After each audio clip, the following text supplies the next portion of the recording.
سڵاوتان لێبێ و ئەم کاتتان باش. ئەڵلقەیەکی نوێی بەرنامەی پەیامی ڕۆژتان پێشکەش دەکەین.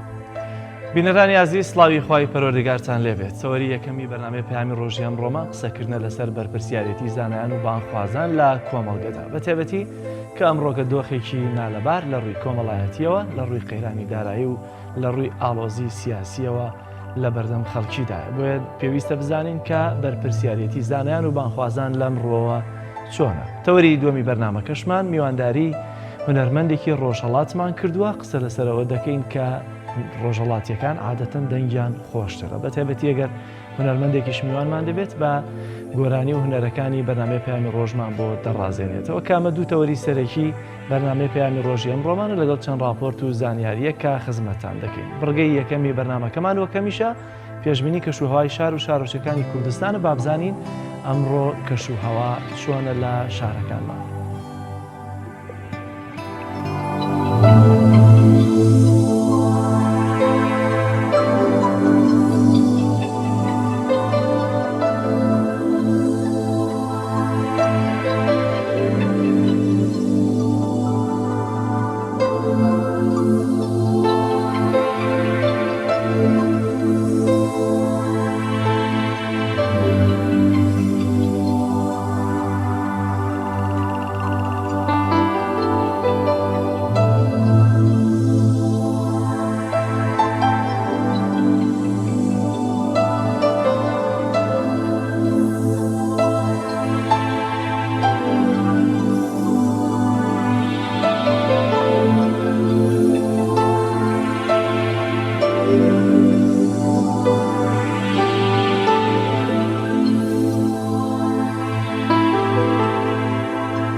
دەچینە لای بڕگەی نرخی دراوەکان.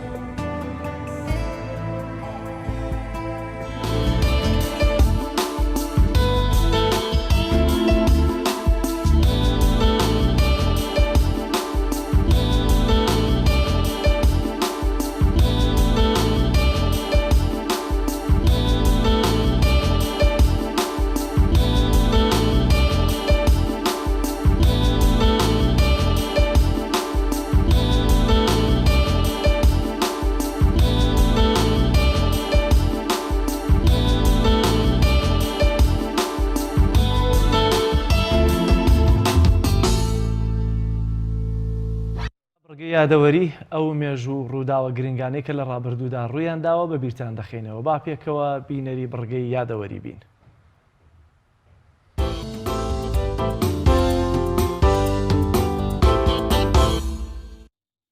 سیوێکی دوانزەی ساڵی 1952 کۆچی دوایی بەختیار زێوەری شاعیر لە تەمەنی 44 ساڵیدا. بەختیار زێوەر ناوی تەواوی فایاق عەبدوڵڵا بوو، نازناوی بەختیار زێوەری بۆ شیعرەکانی داناوە و ناوبراو کوڕی زێوەری شاعیری ناوداری کورد بووە.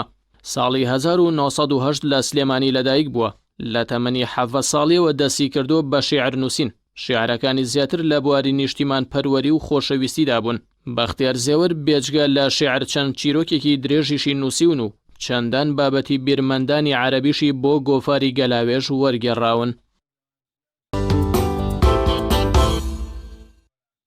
سیوێکی دوانزەی ساڵی 1991 ڕووخان و هەرەسێنانی کۆمارەکانی یەکێتی سۆڤیەت و هەڵوەشاندنەوەی ئەو یەکێتیە پاژەوەی لە شۆڕشی ئۆکتۆبەری لێنین لە ساڵی 1970 بانگەشە کرا بۆ سەربەخۆیی و یەکگرتووی هەرێمەکانی ڕووسیای فیدراڵی و لە ساڵی 1922 ئەو بانگەشەیە جێبەجێ کرا و سۆڤیەت بانگەشەی یەکدەوڵەتی و یەک ئومەتی هەموو گەلانی جیهانی دنیای دەرکرد. بەڵام پاشتر دوای تێپەڕبوونی کەمتر لە 69 ساڵ ئەو یەکێتیە هەرەسیە ناو تەواوی وڵاتە بەشداربووەکانی ناو ئەو یەکێتیە ئاڵاو سنووری تایبەت بە خۆیان زیندوو کردەوە. میخائیل گۆرباتشۆف سەرۆکی کۆتا هەمین کۆمارە یەکگرتوەکانی سۆڤیەت بوو لە ڕێی دەرکردنی پەرەیسترۆکاوە جاڕی هەڵوەشاندنەوەی کۆمارەکانی سۆڤیەتیدا. سیویەکی 12 ساڵی 1992 کۆچی دوایی سەرکردە و کەسایەتی دیاری ئیسلامی کوردستان مامۆستا ئیبراهیم ڕێشاوی لە شاری سلێمانی ناوبرا و یەکێک بوو لە سەرکردە و کەسایەتیە دیارەکانی ئیخوان لە کوردستان و لە بواری پەروەردە و بانکخوازە ڕۆڵ و کاریگەری زۆری هەبووە لە حەفتاکانی سەدەی ڕابردوودا و برای بانکخوازی کاریگەر مامۆستا عومەر ڕێشاویە. مامۆستا ئیبراهیم ڕێشاوی ساڵی 1948 لە شاری هەڵەبجەی شەید لەدایک بووە. جەنابی مامۆستا ئیبراهیم ڕێشاوی بە دیارترین کەسایەتی بناغە و دامەزرێنەرانی یەکگرتووی ئیسلامی کوردستان دادەنرێت کە لە سەروبەندی هەوڵدان بۆ ڕاگەیاندن و دامەزراندنی یەکگرتووی ئیسلامی یەکێک بووە لە کەسە دڵسۆزەکان، بەڵام پێش ڕاگەیاندنی یەکگرتوو کۆچی دوایی دەکات. هەژاردۆسی و ڕووخۆشی و پەروەردە و ئەخلاق بەرزی و بەدەمەوە هاتن و پەرۆشی بۆ مسلمانان و کۆمەڵایەتی بوون و ماندوو نەناسی و خۆنەویستی لە خەسڵەتە دیارەکانی مامۆستای کۆچکردوو بوون. مامۆستا ئیبراهیم ڕێشاوی یەکێک بووە لە مامۆستا و پەروەردەکارەکانی ساڵانی حەفتەکان کە لە کۆڕ و وانە خوێندنی مزگەوتەکانەوە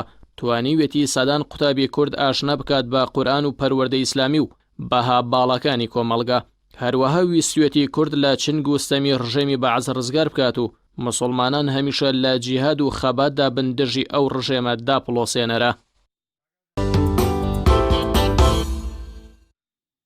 سیویەکی 12 ساڵی 1999 کۆچی دوایی نووسەر و زانا و بانکخواز و سیاسەتمەداری گەورەی ئیسلامی گەلی هیندستان ئەبوو حەسەنی نەدەوی بە زمانی بەڕۆژوو و ڕۆژی 23 ڕەمەزانی ساڵی 1420 کۆچی. ئەبوو حەسەنی نەدەوی بە یەکێک لە کاریگەرترین زانا و نووسەر و سیاسیە مسلمانەکانی هیندستان دادەنرێت لە پاراستنی مافی مسلمانان و بە گشتداچوونەوەی ستەم و ئازاری هیندۆزە ڕاگەزپەرستەکان. ناوبرا و لە بواری فکری ئیسلامی کۆمەڵێک کتێبی زۆر کاریگەری هەبوون. ئەبوو حەسەنی نەدەوی لەلایەن زانایانی ئیسلامی جیهانیەوە گرنگی زۆر بە نووسرا و دانراوەکانی دانراوە و پێشەکی بەهێز بۆ دانراوەکانی نووسراوە لەوانە سەید قوتب، عەبدوڵڵا عەزام، دکتۆر یوسف قەرزاوی و ئەبوو ئەعلای مەودودی و محەممەد قوتب. ئەبوو حەسەنی نەدەوی لە نووسینەکانیدا زیاتر لایەنی فکری ئیسلامی گرتو و ویستوێتی مسلمانان لە هێرش و پەلاماری فکری و ئەخلاقی ئەوروپا و ئیستیعمار بپارێزێت و هەمیشە بانگەشەی ئاشتی و پێکەوە ژیانیشی دەکرد لە نێوان مسلمانان و هیندۆسەکانی هیندستاندا و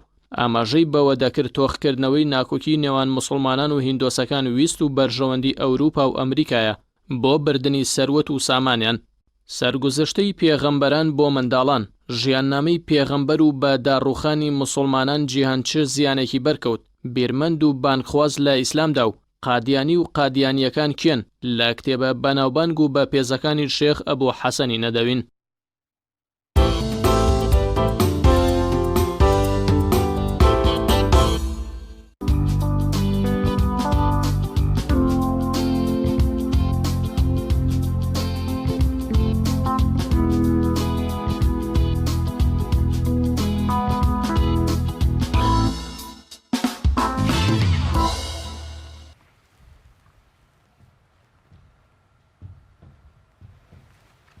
بینەرانی عزیز، دیارە تەوەری یەکەمی بەرنامەکەمان قسەکردنە لەسەر بەرپرسیارەتی زانایان و بانخوازان لە کۆمەڵگەدا. وەک ئاماژەمان پێکرد دیارە لە ئێستادا دۆخی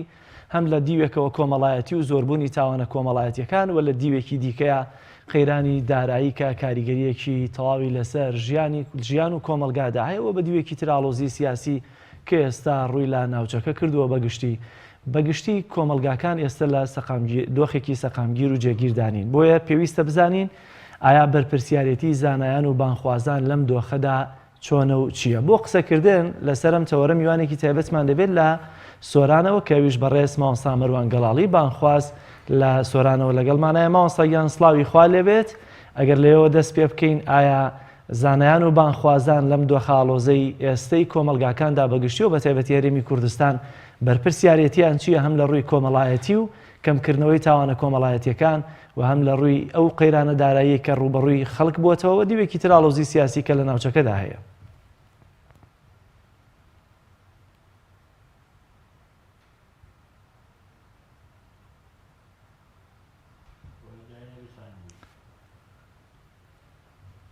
دیارە هێشتا دەنگمان نەگەشتوتە میوانەکەمان لە سۆرانەوە کە بەڕێز مامۆستا مەروان گەڵاڵی بانخواست لە سۆرانەوە میوانمان دەبێت. مامۆستا وەک ئاماژەمان پێکرد سڵاوی خوا لێبێت. زۆر سپاس بەوە دەرفەتەی کە بێمەت بەخشیوە. ئەگەر لێەوە دەست پێ بکەین بەرپرسیارەتی زانایان و بانخوازان لەم ڕۆدا لە کۆمەڵگەدا چۆنە کە دەبینین تاوانە کۆمەڵایەتیەکان تا دێت زۆرتر دەبن دۆخیاڵۆزی دارایی سیاسی کۆمەڵایەتی بەگشتی هەموو لە هەموو ڕێکەوە کۆمەلگاکان ساڵۆزیەکی زۆر بەخۆیانەوە بینیوە. ئایا بەرپرسیارەتی زانایان و بانخوازان لەم دۆخەدا چییە؟ سەڵاوی خوا لە ئێوە و لە گشت بینەرانی بەڕێز و خۆشەویستی کەناڵە خۆشەویستەکەمان بێتن و بە تایبەتیش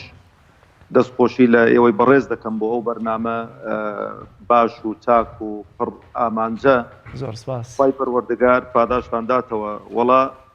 برای بەڕێزمە من بۆ دەست پێ دەکەم بۆی کە ئەو ماندووبوون و جوهدەی کە زانایان و بانخوازان پێشکەشی دەکەن بۆی کە بەرهەمدار بێتن و بۆی کە ئەو جیلەی کە ئیشی لەسەر دەکرێتن جیلێکی پەروەردەکراو بێتن دەبێ هەندێک مقدمە و ڕێخۆشکەر هەبێ بۆیان. ئەوە بە تایبەتی ئێمە کە لە ناو میلەتێکی موسڵماندا دەژین و خەڵکەکە ئەتوانم بڵێم زۆربەی زۆری خۆی بە موسڵمان دەزانێتن و تا ئێستانە کە شانازی بە موسڵمانبوونی خۆی وەدەکاتن، بەڵام بەخۆت دەزانی لە ڕووی پەروەردەی هەم ئەتوانم بڵێم پەروەردەی دینی و هەم پەروەردەی کۆمەڵایەتی و هەم پەروەردەی نەتەوایەتی زۆر بەدوا کەوتوین بەڕاستی و شوێنەوارەکەشی دیارە، شوێنەواری دیارە لەو هەموو تاوان و سەرپێچیانەی کە ڕۆژانە بەرگوێمان دەکەوێت لە ڕاگەیاندنەکان. بۆیە من بۆ دەست پێ دەکەم خوای پەروەردگار تەبارەک و تەعالە ئەو ئومەتەی کردووە بە چاکترین ئومەتی ئیسلامی موسڵمانان جا لە هەر شوێنێکی هەبن دەفەرمێ كنتم خير أمة أخرجت للناس تأمرون بالمعروف وتنهون عن المنكر وتؤمنون بالله. يعني تاكترين كسانك أو أمة بأرشي خوان هستر كأمر بتاكونه إلى خرابية ودزقرتني خلقاني شي خرابكارة وتشجيع كردني خلقاني شي تاككارة. بلان بوي كوكوتم أو بياما يعني أو أركا شوێنی خۆی بگرێتن دەبێ پێنج خاڵی سەرەکی هەن یان پێنج جیهەتی سەرەکی هەن دەبێ هاوکاری مامۆستایان و بانکخوازان بن. یەکەمیان حکومەت. بەڕاستی ئەگەر حکومەت هاوکارێکی فعلی نەبێتن بۆ ئەوەی کە جوهدی زانایان و بانکخوازان بەرهەم بگرێتن، ئەتوانم بڵێم ئەوەی کە ئەوان بە مانگ و بە ساڵ دەیکەن ئەوان بە ڕۆژێک هەڵی دەوەشێنەوە لەبەرەوەی هەموو ئیمکانیاتی دەوڵەت لە بەردەستی وانە و ئیعلام لە بەردەستی وانە و زیاتر مەسائیلی تەرفیهی و بەلا ڕێدابردن ئەوان زیاتر کاری لەسەر دەکەن. لەبەرەوەی تەماشە بکەین هیتلەر کاتێک کە دێتە سەر دەسەڵات و دێتە سەر حکم تەماشە دەکا ئەو خەڵکەی جیرۆدەی شذوذی جنسیە، جیرۆدەی زەواجی مثلیە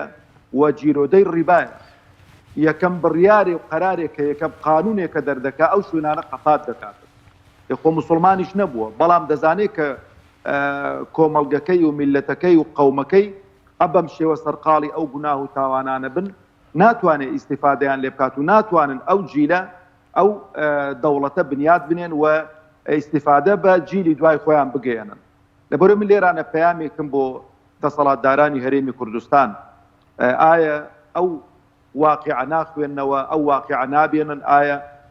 دڵیان بە چ خۆشە کە لە دوای خۆیان جیلێک پەروەردە نەکەن ئەو جیلە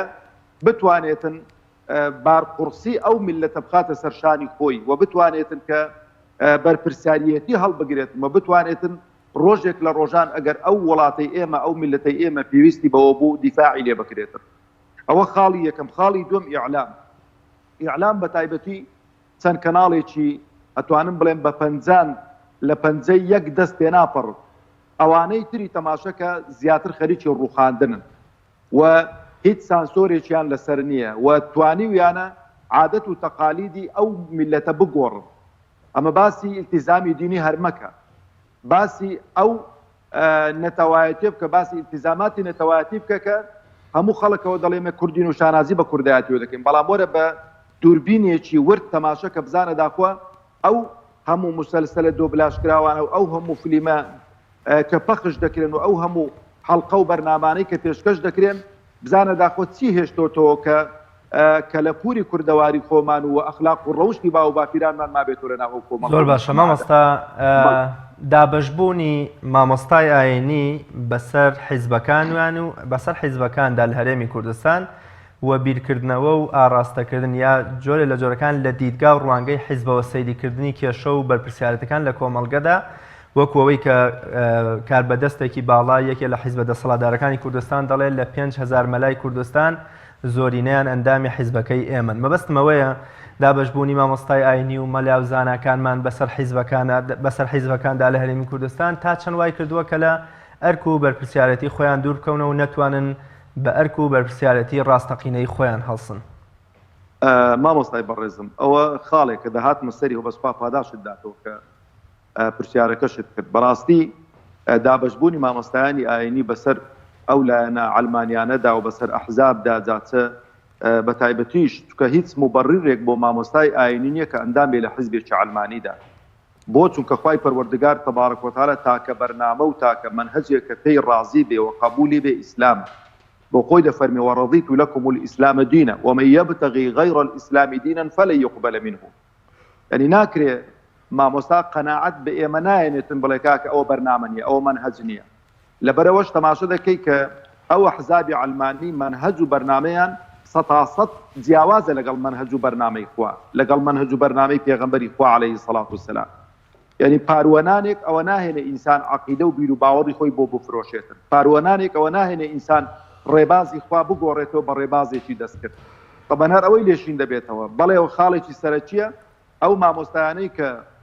ئەمڕۆکە وابەستن بە حیزبێکی عەلمانیەوە و لەژێر هەر ناوێکدا هیچ مبەڕیرێک نییە کە ئەتوانم بڵێم وای لێکردوون کە نەتوانن و نەوێرن حەق بڵێن و نەوێرن کە ڕاستیەکان بۆ خەڵکی بەیانکەن. لەبەرەوەش بۆ نمونە یعنی ئەوەی کە ئێستا ئەو سەری ساڵی کە تێدان پاپای ڤاتیکان دەڵێ لە دینی ئێمەدا لە عەقیدەی ئێمەدا ئەم جۆرە ئاهەنگ و ئەم جۆرە بۆنە و ئەم جۆرە خۆشی دەربڕینەدا وجودی نیە ئەمە بە حەرامی دەزانین. بەڵام لێرانەدا مەسەڵەن تەماشا دەکەی دەسەڵاتدارێک کە بەرپرسێکی ئەو هەرێمە یعنی ئەو کەسانە ئیتیهام دەکات بە تیرۆریست و بە وەکو بڵێ بڵاوکردنەوەی فکری ڕەگەزپەرستی و نەژادی و هەر ناوێکی لێدەنێک ئەوەی کە هاوکاری نەبێتن بۆ ئەو مناسبە بۆ ئەو ئاهەنگانێک کە دەیجێڕن. لەبەرەوە من خوازیارم مامۆستایانی ئاینی فکرێک لە داهاتووی خۆیان بکەنەوە فکرێک لە قیامەتی خۆیان بکەنەوە بۆیە کە ئینسان ئەگەر توانی خشتێک بێتن لە بینای زاڵم و ستەمکارێک ناتوانێت ڕۆژێک لە ڕێژان باسی زوڵم و ستەمی ئەو دەسەڵاتدارە بکات. زۆر باشە مامۆستا منان ببوورە ئایا دیارە لە چەند ڕۆژی ڕابردوودا یا دوێنێ ئەو ئامارانی کە بڵاو دەبوونەوە لەسەر تاوانەکانی کوشتن و دەستدرێژیکردن و بەگشتی تاوانە کۆمەڵایەتیەکان تا دێدەم ڕێژەیە بەرزتر دەبێتەوە لەم حاڵەتانەیە کە دەبینین لەلایەکەوە ڕێژەی تاوانە کۆمەڵایەتیەکان بەرزتر دەبێتەوە مانگی پێشوو کە ئامارەکانی تەلاق بینیمان خەریکە دوی هێندەی ساڵانی ڕابردووی بەسەرادێت. ئایا ئەرک و بەرپرسیارەتی زانایان و بانخوازان لەم حاڵەتانەدا چییە بۆچی یعنی بە جۆرە لە جۆرەکان تۆکمەیی یا ئەو شەپۆلەی کە بۆن منە لە نزیکی سەری ساڵ دەکەینەوە شەپۆلێک هەیە بۆ سازدانی مەراسیمەکان بەڵام ئەم شەپۆلە نابینی کە زانایانی ئاینی و بانخوازان دەستکەن بە کار و چالاکی خۆیان و بتوانن بانگەشۆ پەروەردەی خۆیان پرۆ پێ بدەن بۆی کە تاوانە کۆمەڵایەتیەکان بۆی کە ڕێژەی تەلاق ئەمانە هەمووی کەم بێتەوە. مامۆستاجیان ئەوە بۆ دوو هۆکار دەگەڕێتەوە. هۆکاری یەکەم ئەتوانم بڵێ مزگەوتەکان نیمچە کۆنتترۆل کراون کە وەزارەتی ئەوقاف کۆنتترۆلی کردوون کە وەزارەتی ئەوقافیش کۆنتترۆلی کردوون وتاری هەینیان بۆ دەنێرێتن کە تەحدیدی کردووە دوور و نزیک تەماشا دەکەین بەو جانبەی داناچێ ئیش لەسەر ئەو تەوەرە ناکاتن کە ئەو تاوان و ئەو بەربەرەڵاییەی کە دروست بووە سنوورێکی بۆ دانێ یان ئەگەر باسیشی بکاتن نایەتن باسی هۆکارە ڕاستەقینەکان بکاتن. یعنی دەبێ بێ بەڕاستی دڕاستەیەکی ورد بکەیت چ شتێکە وای کردو ئەو تاوانانە و ئەو لادانە دروست دەبێتن. یعنی تەماشا دەکەین دروست بوون و یان بڵاوبوونەوەی ئەو هەموو بار و ئەو هەموو مەیفرۆش و ئەو هەموو گازینۆیانەی کە ئەمڕۆ کە وای کردو بە شاهێدی ئەوانەی کە دەسەڵاتدارن خودی دەسەڵاتداریشن بەشێکی زۆری لەو کافتریانەی کە لە هەرێمی کوردستان کار دەکەن مەوادی مخەدریش بەو ئەوانە دەدەن کە هاتوچۆیان دەکەن و دەبنە مشتری لەو کافتریانە و ئەوجا بەڕاستی ئەو ئەنتەرنێتەی کە ئەمڕۆ کە هەیە بەبێ سانسۆر و ئەو عەلامەی هەیە بەبێ سانسۆر کە ئەو خەڵکەی والێ کردووە چاو لەوە بکاتەوە. مامۆستای بەڕێزم لە وڵاتاندا حتا ئەفلامی کارتۆن کە پەخش دەکرێت بۆ ئەو وڵاتە بە دیراسە پەخش دەکرێتن بۆی کە فکرێکی سەلیم بڵاو کاتەوە لە وڵاتی ئێمە تەماشە دەکەی کابرا لاسای ئەفلام کارتۆنێک بگاتەوە 10 زەلام دەکوژێتن، لاسای مسلسلێک دەکاتەوە دایک و باوکی خۆی دەکوژێتن. بەهەرحاڵ ئەوە حکومەت بە تایبەتی بەرپرسە لەوە، بەڵام مامۆستایانی ئاینی ئەوانەی دیکەی کە مەسەلەن سانسۆریان لەسەر نییە یانەوەتە کەناڵێک نییە بۆ نمونە کە ئیهتیمامی پێ بدات و هەماهەنگی لەگەڵ بکات و یانەوەتە بەرنامەیەکی تۆکمە دابدرێتن بۆ ڕوبەڕووبوونەوەی چۆن ئێستا چەند ڕۆژێک دانراوە بۆ ڕوبەڕووبوونەوەی تند و تیژی بەرامبەر بە ئافرەتان و بەڵام ئەمن دەڵێ دەبێ هەموو ڕۆژێ هەموو هەفتەیەک تەرکیز لەسەرەوە بکرێتەوە کە ئەو ڕێژەی تاوان و ڕێژەی دەرچوون و ڕێژەی دزی و ڕێژەی موادی مخدر بەکارهێنان و ئەوانە هەمومان بە یەک دەست بەرنامەی بۆ دابرین لە وڵاتە بۆی بتوانین کەمی کەینەوە، ناتوانین بنەبڕیکەین. بەڵام وەکو گوتم وەزارەتی ئەوقاف لەلایەکی هاوکار نییە و مزگەوتەکانی کۆنتڕۆل کردوون و لەلایەکی دیکەش تەماشە دەکەین بەڕاستی خەڵکێک لەوانەیە بە هەموو غەمی خۆی نەزانێتن و خەڵکێک لەوانەیە بە پێویست قسەی لەسەر نەکرد بێت. زۆر باشە مامۆستا، ئەگەر بگوترێ زانایان میراتگەری پێغەمبەرانن سەلامی خۆیان لەسەر بێ و تا پێغەمبەری خۆمان صلی الله علیه وسلم لە شوێنە گشتیەکانە لە دارولنەدوە لە بازاڕەکانە لەسەر گردۆڵکەکانی مەکە بانگەواز بۆ پەیامی خوایەکە. بەڵام ئێمە لە هەرێمی کوردستان تا ئێستا نەماندیتوە زانایەکی ئاینی بێتە نێو خەڵکێکی ڕەشۆک و گشتیەوە، واتە تەنها پەیام و قسە و وتارەکانی و ڕێنمایەکانی بۆ کۆمەڵی خەڵکی موسڵمان و لە چک بەسەری مزگەوتەکەیەتی وەکەوەیە کە ئافرەتیش جمعانە چێتە وتارەکانیانەوە. بۆچی تا ئێستا لە بازاڕەکاندا لە شوێنەکانی کڕین و فرۆشتندا لەو شوێنانی کە نێرگە لە خانە و نازام کافتریاکانی لێ مامۆستایەکی ئاینیمان نەبینی وەکۆڵە چۆکی مەردایەتی لێڵکا و ڕێنمایەکی ئەو خەڵکە بکە کەوا ڕوحیان خاڵیە و لە فەراغێکی ڕوحیا ئەژین. لە کەرکووک زانایەکی یان بانخوازێگە بینی کەوا سەردانی نێرگە لە خانەکان و مەیخانەکانەکە ئەمە دەنگدانەوەیکی زۆری هەوێت لەوە چە کاریگەریش دروست بکە. بۆچی لە هەرێمی کوردستان زانای ئێمە تا ئێستا نەهاتوۆتە نێو فەزا گشتیەکەوە؟ وڵی مامۆستا بۆ دوو خاڵ دەگەڕێتەوە، یانەوەتە ئەو مامۆستای لە خۆی ڕانابینێتن ڕۆتفعلێکی وەکو بڵێ تند لەوە دەترسێ بەرامبەری بکرێتەوە هەرچەندە هەر ڕۆتفعلێک بکرێتەوە زۆر طبیعیەت کە پێغەمبەری خوا عەلەیهی سەڵات وسەلام کە قسەی بۆ خەڵک کردوون جاری وا هەیە بە توندترین شێوە بە قسەی زۆر زبر وەڵامی پێغەمبەر دراوەتەوە عەلەیهی سەڵات، بەڵام گوێی پێ نەداوە. ئەو پێشنیارێکی زۆر بەجێیە. من خوازیارم هەمومان ئەوانەی کە ناوی بانخوازیان لەسرە، ئەوانەی کە ناوی مامۆستای ئاینیان لەسرە، بچن سەردانی ئەو خەڵکانە بکەن، سەردانی ئەو شوێنانە بکەن، شەرت نییە بە قسەمان بکەن، شەرت نییە مەسەلەن واز لە تاوانەکەی خۆیان بێنن، بەڵام بۆی کە حجە و بەڵگەیەکیان لەسەر بێتن و بۆی کە بە گوێیاندا بدرێەوە لەوانەشە خەڵکانێکە بەڕاستی کە بچێ بە دڵسۆزی قسەیان بۆ بکەی لەگەڵیان دانیشی واز بێنن. یعنی ئەوە توانم بڵێم وەکو فەضای عام وەکو شوێنە گەشتەکان نەکراوە، بەڵام تاکە کراوە. مەسەلەن بۆ نمونە چوین لەگەڵ خەڵکێک دانیشت بین کە خەڵکێکی مەسەلەن خراپەکارە، مەیخۆرەوەیە، موادی مخدر بەکاردێنی، ئامۆژگاری و نسحەتی زۆرمان کردوون، بەڵام وەکو گوتم ئایا شەرتە دەبێ واز بێنیانە نەخێر شەرت نییە لەوەیدا چکە پێغەمبەری خوا عەلەیهی سەڵات بەس بەلاغی لەسەر بووە. من خوازیارم کە ئێمە کە تەماشە دەکەین ئەو تاوان و ئەو دەرچوونانە زیاد بوون، ئێمە بەڕاستی دەبێ گۆڕانکاری بەسەر شێواز و بەسەر ئوسلوبی خۆمان دابێنین. معقول نییە من گەلێک جار گعفونجیان مامۆستای بەڕێزم زۆر جارە منەوە دووبارە دەکەمەوە دەڵێم معقول نییە هەموو هەفتەیەک ئەو خەڵکە بە مولتەزم و بە غەیری مولتەزم بێتن ئەژنۆدانێ لە مزگەوتێک، ئەو هەموو مزگەوتە لە هەرێمی کوردستاندان مامۆستا قسەیان بۆ بکات، جوێنیان پێ بداتن، ڕخنەیان لێ بگرێتن و تەشهیریان پێ بکاتن و هەرچی پێیان کە کەس بۆی نەقسە بکاتن. معقول نییە گۆڕانکاری دروست نەبێتن. وەڵڵاهی خەلەلەکە لە دڵی ئێمەدایە، خەلەلەکە لە ئوسلوبی ئێمەدایە، خەلەلەکە لە ئیخلاسیەتی ئێمەدایە. دەنا ئەو خەڵکە هەموو هەفتەیەک بەسەریدا دووبارەکەی گەر دڵۆپە ئاوێک هەموو هەفتەیەک و بەردێک بکەی ئەو بەردەکون دەکات. زۆر باشە مامۆستا، ئایا لە دوای کۆنتڕۆڵکردنی مزگەوتەکان و بەرپرسەکانی حکوومەت و وەزارەتی ئەوقاف و بەگشتەوەی ئەعلامەی کە ئێستا هەیە توانیوێتی وەک خۆت ئاماژەت پێکرد کەلتورەکەشمان بگۆڕێت، ئایا ئەرک و بەرپرسیارەتی زانایانی ینی لە دوای ئەمانەشەوە چیە کۆڵ بدا و دابنیشێ یا بەو ڕیتمێک کە هێناوێتی ڕەنگە کاریگەریکەوە تۆ دروست نەکات هەر بەم شێوازە بەردەوام بێت؟ وەڵی ماوەستا من دەڵێمەوە دانیشتن و بە هیچ شێوەیەک نابێ مبەڕیر نییە، بەڵام پێشی هەموو شتێک دەبێت بەڕاستی مامۆستای ئاینی یان بانخواز دەبێت لە خۆیەوە دەست پێ بکات، لە ماڵ و منداڵی خۆی دەست پێ بکات، بۆ خۆی یەکلا کردبێتەوە بۆ خوا، خۆی یەکلا کردبێتەوە بۆ پەیامی خوا و ئەو دڵسۆزی و سادقی و ڕاستگۆیی کە هەیەی بەڕاستی توانم بڵم ڕنگ دەداتەوە لە ناو خەڵکدا. تۆ تەماشەکە مامۆستا مامۆستای وامان هەیە خاوەنی دەیان شەهادەیە هەموو عیلمەکانی تەواو کردوون بەڵام وەرە ڕیکلامی بۆ بکە لە شوێنێک بڵێ فڵانکە مامۆستایە دێتن کۆپێکی جەماوەری هەیە ئەتوانم بڵێم 100 کەس بۆی کۆ نابێتەوە لە هەمان کاتدا مامۆستایەکی دیکەی لەوانەیە بەڕوبعی ئەو مامۆستایە نە عیلمی پێبێ نە شەهادەی پێبێ نە مستەوای هەبێ بەڵام تەماشا دەکەی هەموو خەڵک بەسەری دادەگەڕێتن هەموو خەڵک بۆی کۆ دەبێتەوە هۆ کارەکەی چییە؟ هۆ کارەکەی ئەوەی بەڕاستی ئینسانی ئیماندار و مسلمان وە بانکخواست پێشەوەی کە بانجی خەڵکی بکاتن دەبێ بۆ خۆی ئەوەی کە بە خەڵک دەڵێ بۆ خۆی جێبەجێ کردبێ قەناعەتی پێی بێتن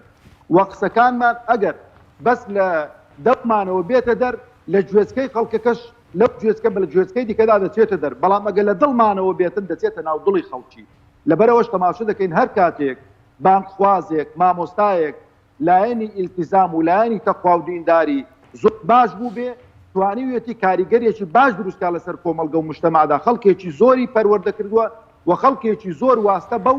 پەیوەست بوون بەڵێ زۆر سپاس بۆ بەڕێز مامۆستا مەروان گەڵاڵی بانکخوازی ئیسلامی کە لە سۆرانەوە لەگەڵمان بووی زۆر سپاس بۆ بەڕێستان بەڵێ خۆشەویستان دەچینە لای ناوبڕێک و لە دوای ناوبڕەکەەوە درێژە بە کۆی بڕگە بابەتەکانی دیکەمان دەدەین.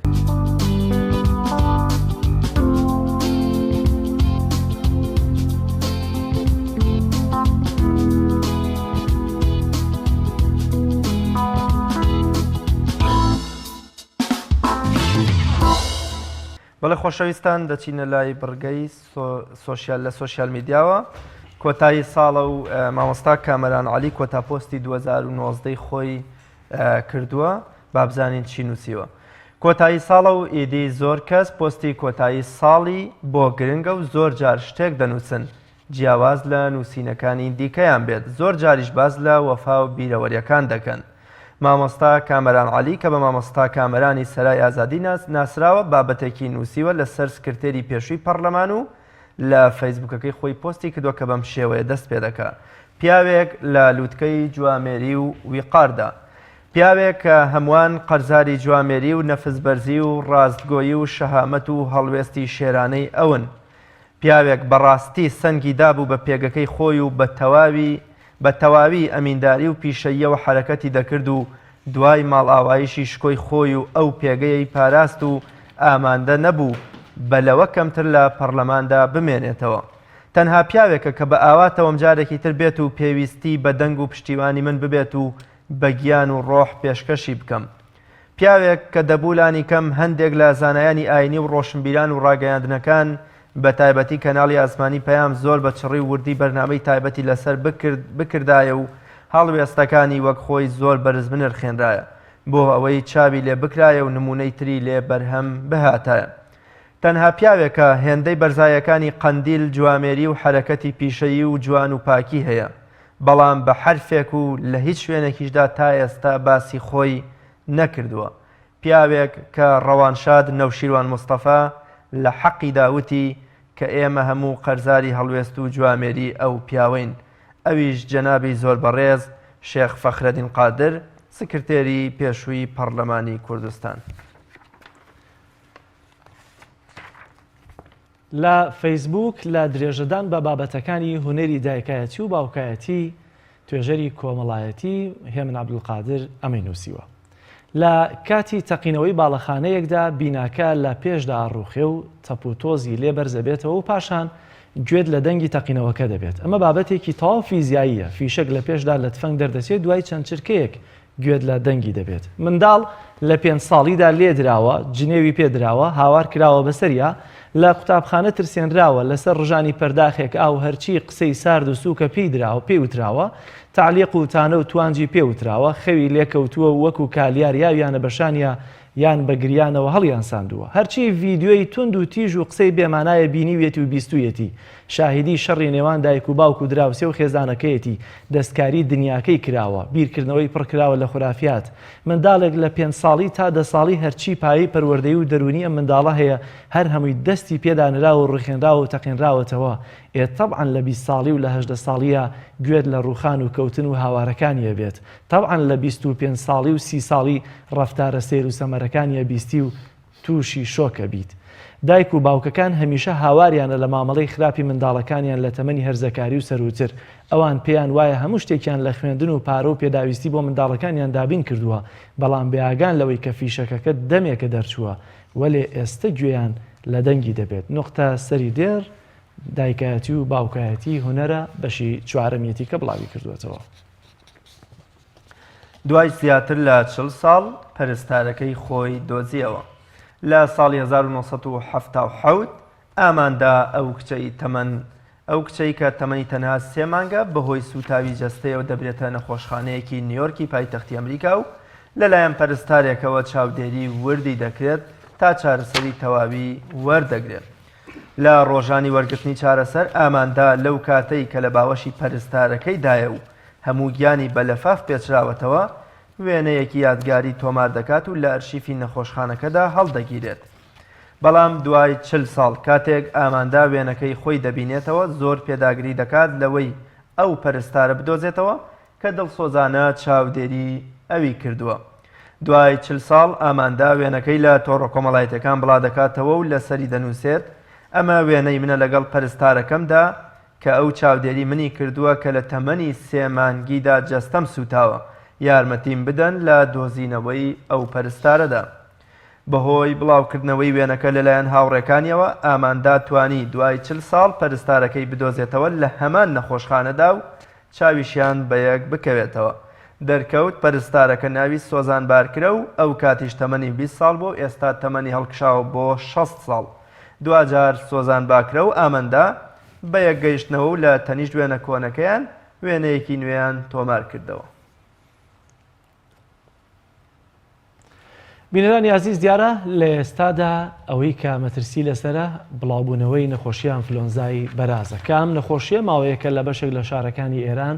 بڵاوی کردوێتەوە زیاتر لە 100 کەس لە ماوەی چەند مانگی ڕابردوودا لە وڵاتی ئێران گیانیان لەدەستداوە. دیارە لە ئێستاشدا بۆیە پشوەکانەوە هاتوچۆوەکی زۆر لە نێوان هەرێمی کوردستان و کۆماری ئیسلامی ئێرانیشدا هەیە. لە هەمان کاتیشدا دیارە لەگەڵ پەتاوەرزیەکانە هۆکارەکانی توژبوون بە ئەنفلۆنزای بەراز ئەگەرەکانی زۆرترە. بۆیە وەزارەتی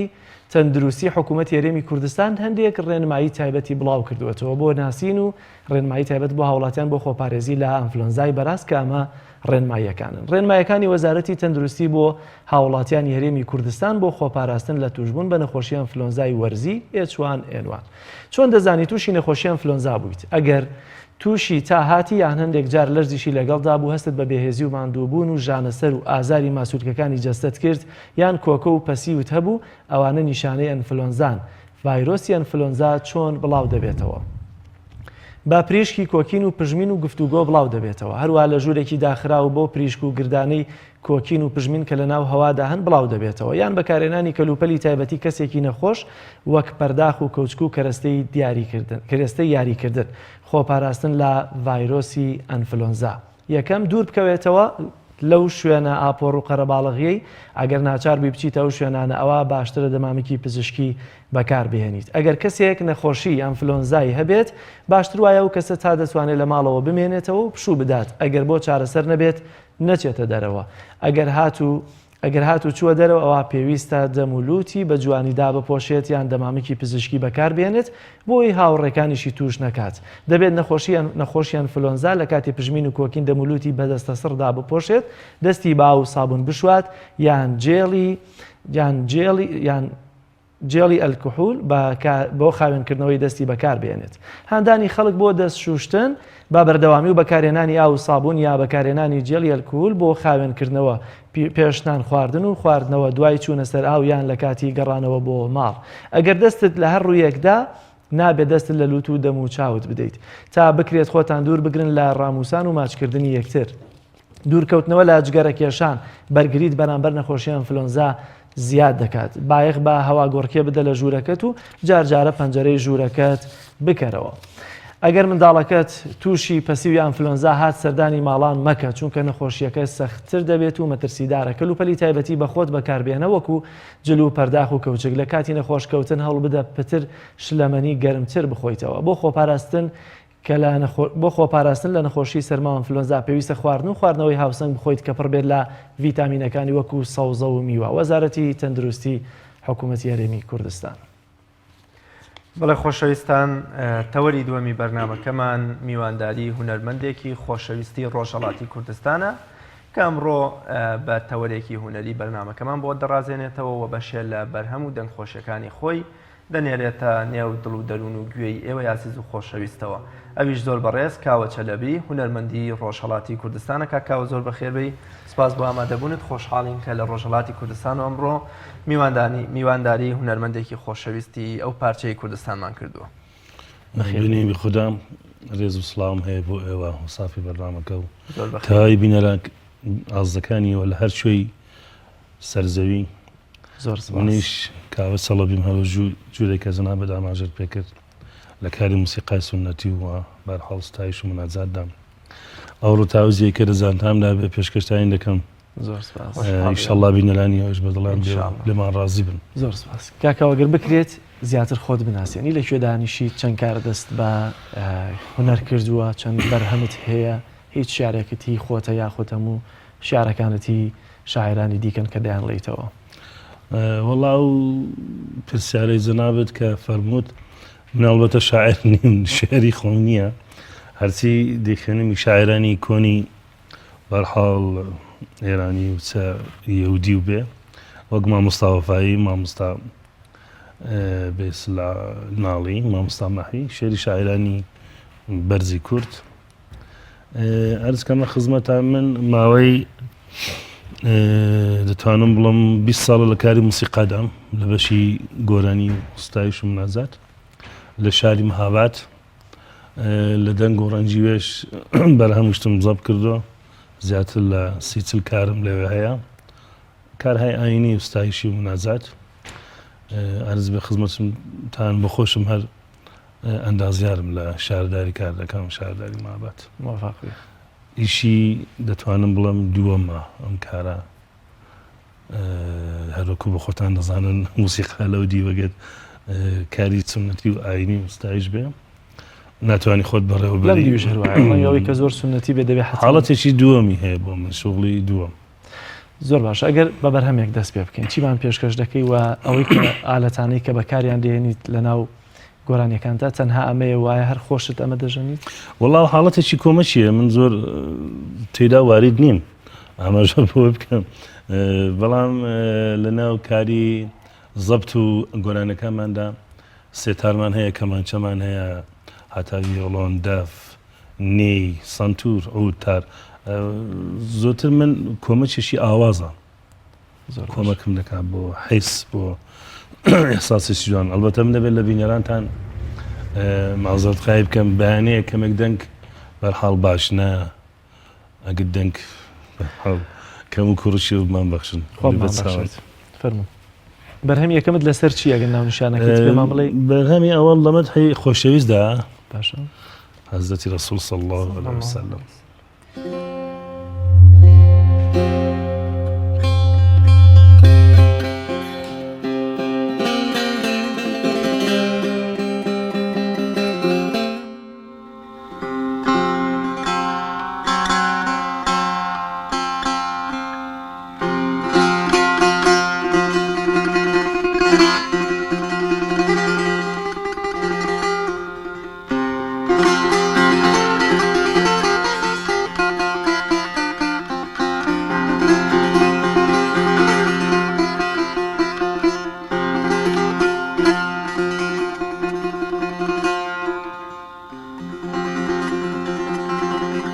رسول الله يا رسول الله دخيلك رمية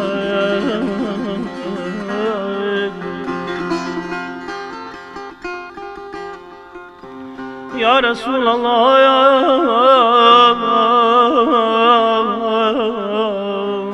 دخيلك رمية بمحزون وقت زايا قردن كشوف شرما جاي يا رسول الله يا رسول الله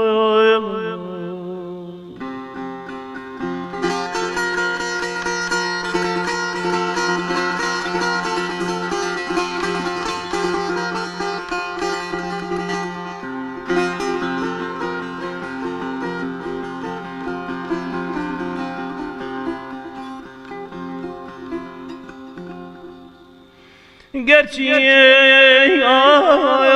گرچی سرمایه‌ام نیه خویا مستحقی رحمتم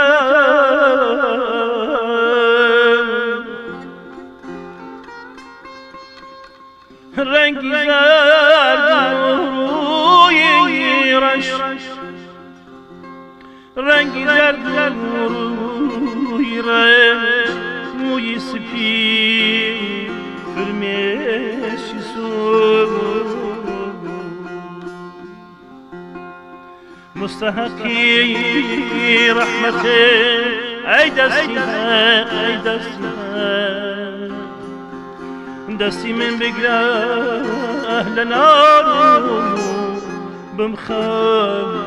دریای روح لسلیم نفس جيرم لن خوف رجاها شاورني فرماني بستجاب يا بيت جود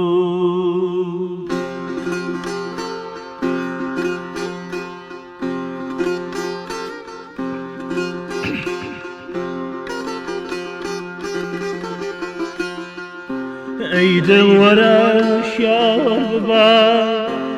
ويريق يا شقا ايدن ورا شاربا ويريق يا شقا محوي جمالي يا ربا ويريق يا شقا محوي جمالي يا ربا ويريق يا شقا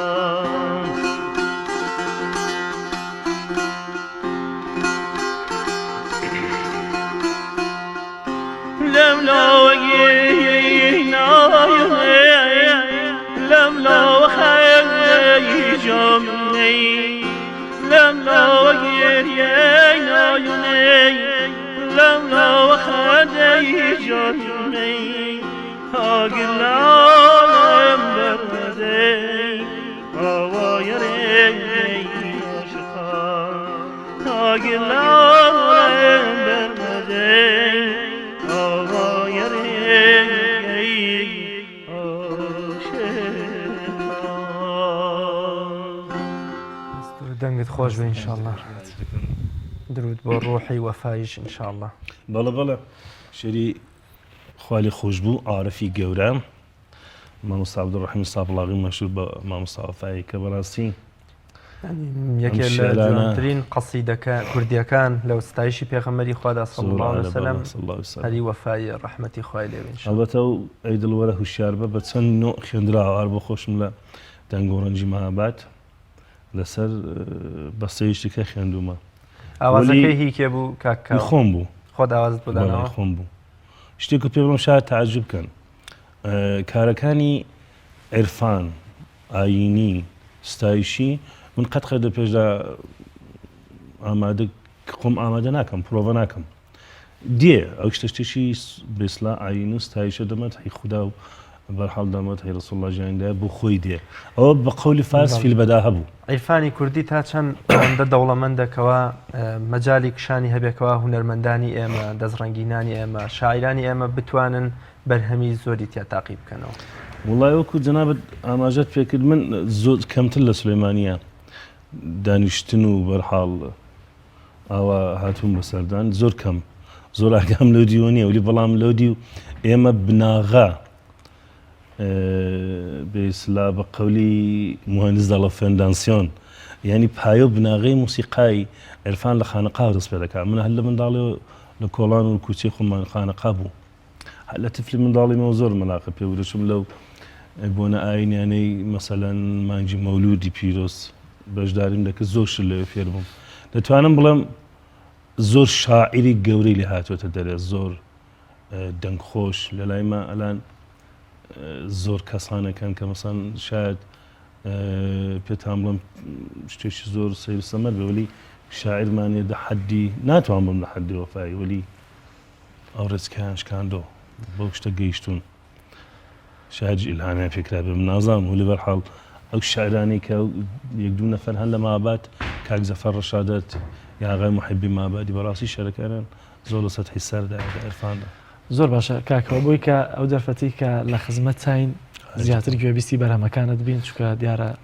شکر بۆخوا کە سەوتێکی زۆر خۆش و ناوازت پێوەیە بۆیە دەمانوێت زیاتر چێژ لە سەوتەکەت ببین وەڵام بخۆم ڕازی نیم بەیانان دەنگ باش نایە لێت ڕازیش لێت ڕازی مایسە دەمێنێتەوە ئەو شتا لە قسەکردن کەمێک بەرحاڵ ئەغڵبی زەبتەکانی مەش ینی ئەمە کە موسیقای زەبت دەکەین یا موسیقای تۆمارە دەکەین لە بەیانە نیە لە ێوارە ولی من لە خزمەتاندا من افتخار بۆ کاناڵ جوانەیەوە دەکەم و زۆر سپاس لە دڵی خۆشمە و مەمنونین بەرهەمی ترچیمان پێشکەش دەکەیت زۆر باشە بە چاوت بۆش ئێمە هەر دێنە سەر کارێکی بەرحاڵ بە قەولی خۆمان ئاینی و بدون پرۆڤە فیلڤەداها یعنی هیچ پێشتر تەمرینێکت لەسەر پرۆڤەیەکت لەسەر نەکردو زۆر باش هەرچی هات من دێڵم سەرگەتەوە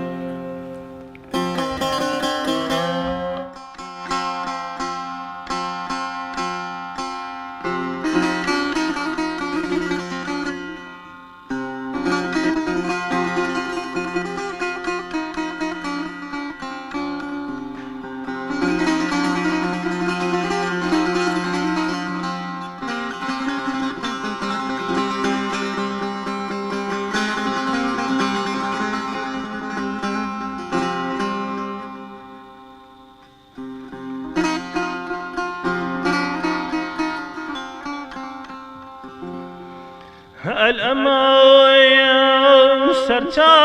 قدم الأمان سرتا قدم سوسام جنان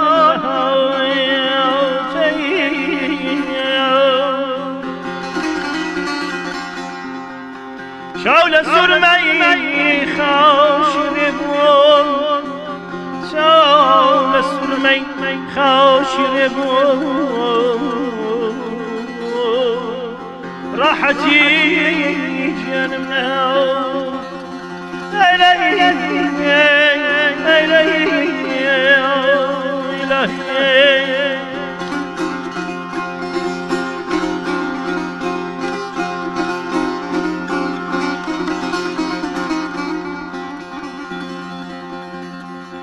يا جاب قريام أي يا جاب قريام وكو هوري بهارا كتي بيكني يا قلي كافر شاوي خيرين غرقي فرين ولا بيدي قلب ما تحيران ملا سرشي ما يتابعون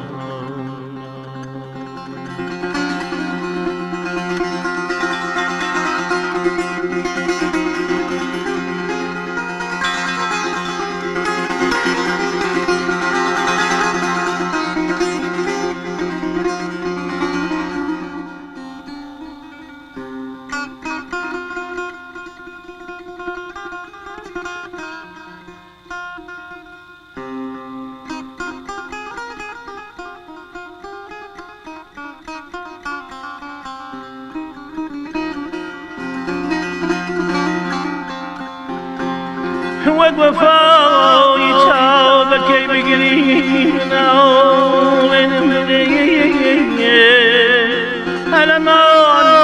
ألمان ستخدم سجاو جنان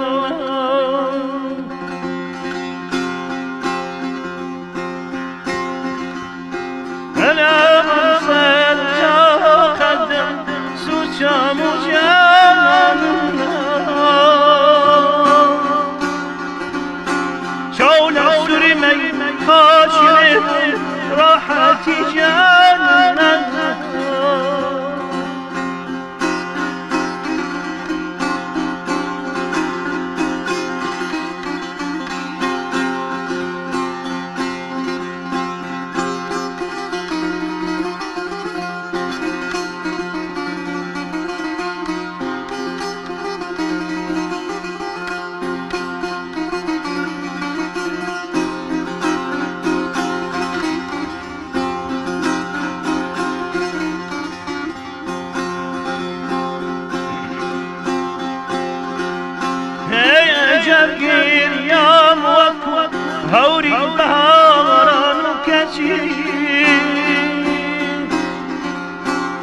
یکنین او بلیکا کل پریشانم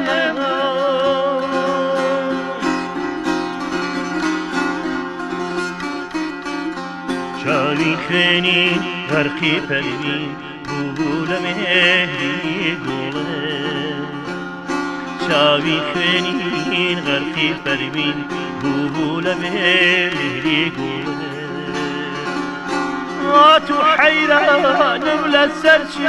ماهی توانم ما تو حیرانم لسرچی ماهی توانم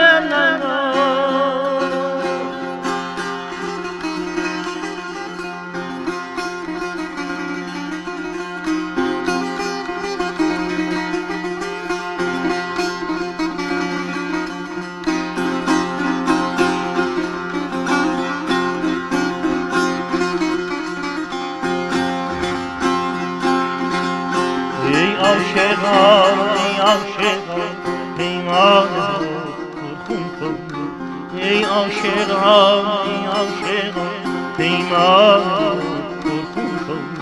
و از خون دل شولاله ها رخسار ما گل کنی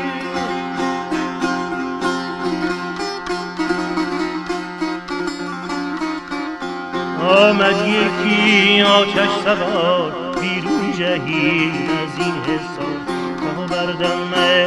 خورشید و ما شب راز بیرون کنی دەستەکانت خۆش بێکاکەوە دەنگتە ڕازاوە بێت کۆتاییەکەت کرد بە کلمە فارسی فارسی ئەو دەڵێ ئەی ئاشقان ئەی ئاشقان پەیمانەها پڕخون کنید و از خون دل چون لالەها ڕوخسارها گلگون کنید خلاصە ئەوەی کە عاشقی بەدڵ خدا و ڕەسوڵ ئەڵڵایەوە بەرحاڵ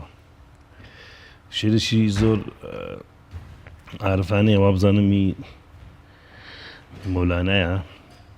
ئەرز کەمە خزمەتت لە دەنجی محەممەد ڕەزا لوتفی هەر ساختەی خۆشی بوو ئەلبەتە و تیکە ئاخری ئیمن نەبوو ئەو لێوانەی پێشەی خۆم بوو زۆر باشە بەرهەمەکانەوەی کە تۆمارت کردن وەکو باست کرد لە میدیاکانی ئێرانە بەشێکیان بڵاو کراونەتەوە و بەرهەمانە چی و چین چەند کوردیت هەیە لەسەر چین و فارسیەکانت چین زۆرتر ئەشعاری فارسەکانم مەولانان مەولانا یەکیان بەیسلا ئەوانە کە لە دووسێکشم بوو لە تارانزە بووە لە شەبەکەیەکی ئێران لێش بەرهەمەکان بڵاو دەبنەوە فارسیەکان و یا کوردیەکانەوەی هەم کوردەکان فارسەکان ئێوە کە هەتا بینەرانیش ڕزووکەن بە ئیران سەدا لەسەر ئیران سەدا لەسەر ئەو سایتە هەلبەنی خۆم کاوە چەڵەبی هەم کارە فارسەکان لێم کوردەکان دەتوانم بڵم نزیک 25 دانیان کوردین 4 دانش فارسین فارسەکان یەکیان بەیسلا کە زۆر بۆ خۆم لەو دیویش هۆگری زۆرە هەلبەنیوی دۆزیدە چۆن جان میرەوی ئەندەر میانە جانە من هەر مێلۆدی خۆمە ئەو زۆر بڵاو دەبێتەوە لە لاهۆگری هەیە کوردەکانیش یەک دانە کەڕۆ پێشکەش تاین دەکەم دەمەت هێرەسەڵڵا جایندا یا محەممەد ئەوی زۆر لێ دەدرێت لەسەر ڕادیۆ مەهابەت وەڵا زۆرن سوزان کارەکانی زۆر بڵاوە زۆر باشە ئەگەر بکرێ فارسیەکمان پێشەش بکە ئەوەی کێسەوتت ئەمەیان زیاتر جمهوری هەیە لە ئێراندا وڵای ئەوەی خۆم کامیان ئەسمی مەوێ فارسیەکمان پێشکەش بکە چیت هەیە چیت بۆ حەزر کردوین یەک دانە شێزەریان پێتان خۆش بێت لە مامۆستا شێزەریان کێ هەیە حەزی لە شەزەریان نەبێت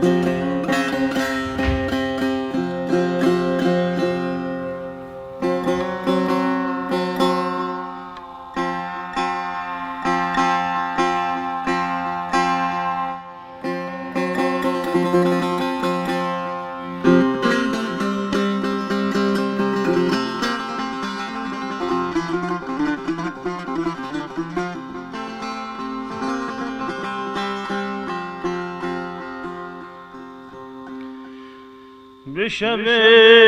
وصل جان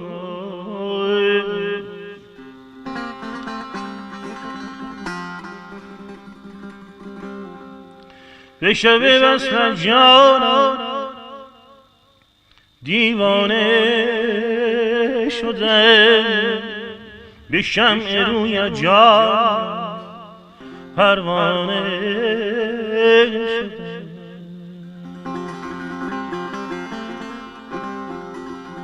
به مه روی تو من جان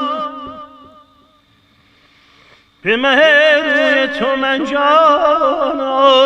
حیران و ماتم ز غم عشق تو شد جان صبر و ثبات ز غم عشق تو شد جان صبر و ثبات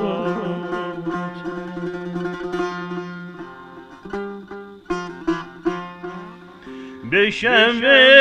وصل جانم دیوانه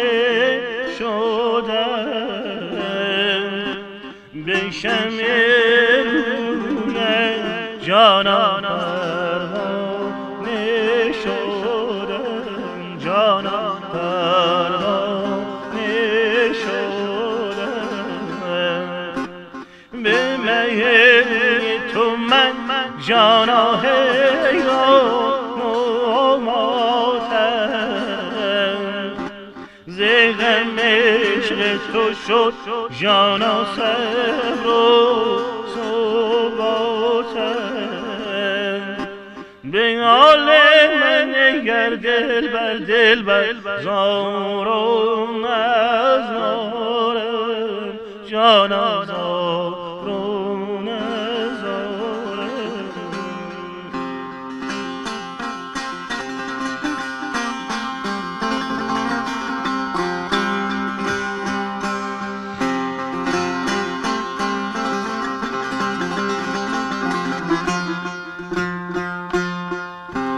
شیدای تو ام تاج سرم بنشین ببرم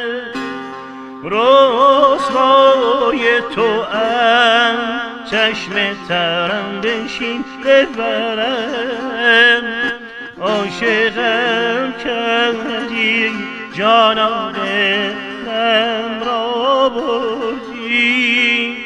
به زلف سرکش دل بر گم شده دلم جانم گم شده دلم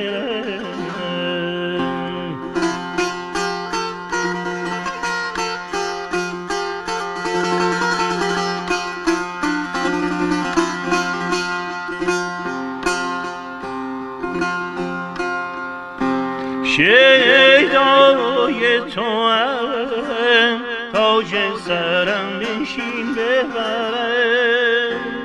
عاشقم کردی جانا دلم را بردی به زلف سرکش دل بر زار و نزارم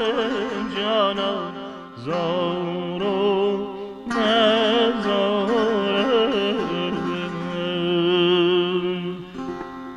خۆش بێ ئینشەڵڵا کاکاوە لە شاری شاعیرانی هاوچەرخە ئایا دەستدا بۆ ئەم جۆرە وتنە سونەتیانە هیچ شاری هیچ شاعیرێکی هاوچەرخت کردووە بە گۆرانی شاعیرێکمان هەیە لە شاری خۆشەویستی خۆمان سابڵاغ بەنی مامۆستا زەفەر ڕشادەت کەمەندامە 70% لەسەر ویلچێر دەڕا بهترین خەتات فەوقی ممتاز بهترین عازفی تار بهترین تەرانەسەرا بهترین شاعر ساشیاوە خۆشە؟ دەنگی شتینی فقط دەکاری شێر نووسیندا شێرەکانی زۆر استفادە کردو هەم کوردی هەم فارسی زۆر باشە مۆسەکاوە کاتی بەرنامەکەمان کەمی ماوە بەڵام ئەو بەرهەمەی کە ئامادەیە پێمان خۆشە بیکەینە کۆتایی بەرنامەکەمان ئێمە ماڵاوای لە بینەران دەکەین و دوایی جەنابتان درێژە بە بەرنامەکە بدەن بەو بەرهەمەی کە بۆتان ئامادەکرد عەرز بێ کارەکە بەنیوی دەمەتە یا ڕەسوڵ الله جیاندا صلی الله وسلم بەنیوی محەممەد هەرکاری خۆمە ینی شێرەکەی ناڵبەتانکەی خۆمە میلۆدەکەی بۆ خۆشمان هە لە دەنگڕەنگی سەرکەوتووە مابات ئینشاڵڵا پێش ئەلبەتە دەست تۆمارمان پێکردنەکەشی کردو. ئەگەر هەر قسەیەک تێ لێرە لە پەیامەوە بۆ لایەنگرەکانی خۆت بۆ خەڵکی هەرێمی کوردستان بۆ ڕۆژهەڵاتیەکان چه پەیامێک تێ دەتوانین لێرەوە بیگەێنیت؟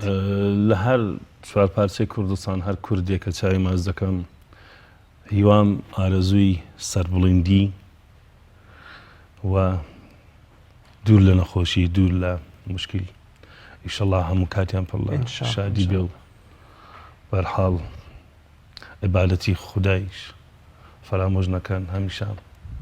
شکری خوددا بکەن بەو نیعمەتانە. زۆر باشە بەڵێ خۆشەویستان ئێمە ماڵاوایی لە ئێوەی عزیز و خۆشەویست دەکەین تا بەیەگەشتنەوەیکی تر لە پەنای خوادا بن بە بەرهەمێکی بەڕێز کاکاوە چەلەبی کۆتایی بە بەرنامەکەمانەیەنین خواتان لەگەڵ.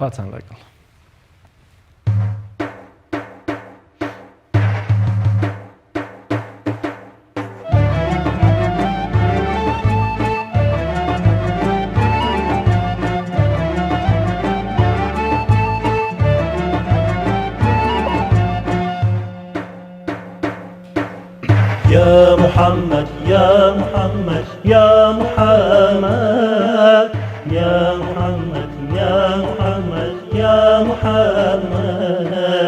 يا محمد يا محمد يا محمد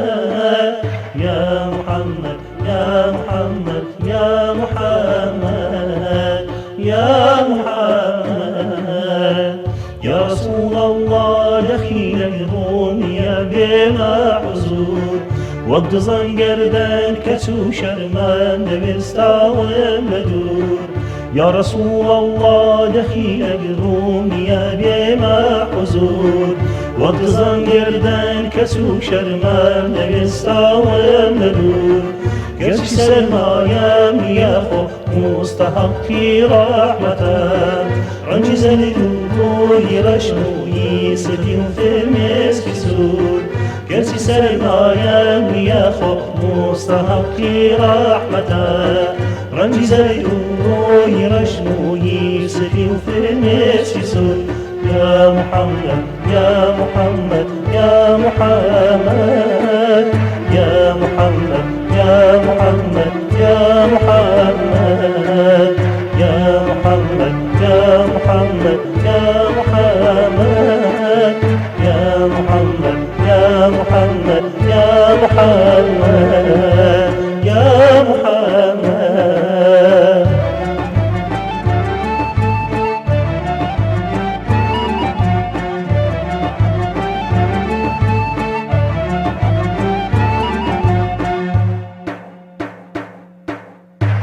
مستحقي رحمة أي ماسها أي راسها دستي من بقرا لنا روبم خني ودرياي نور مستحقي رحمة أي ماسها أي راسها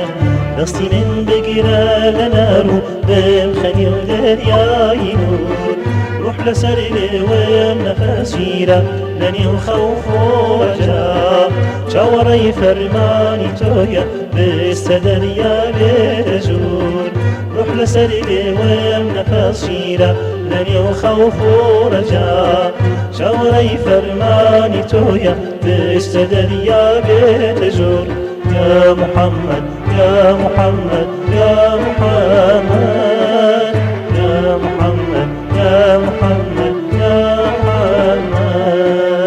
يا محمد يا محمد يا محمد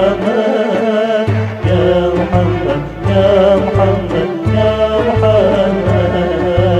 يا محمد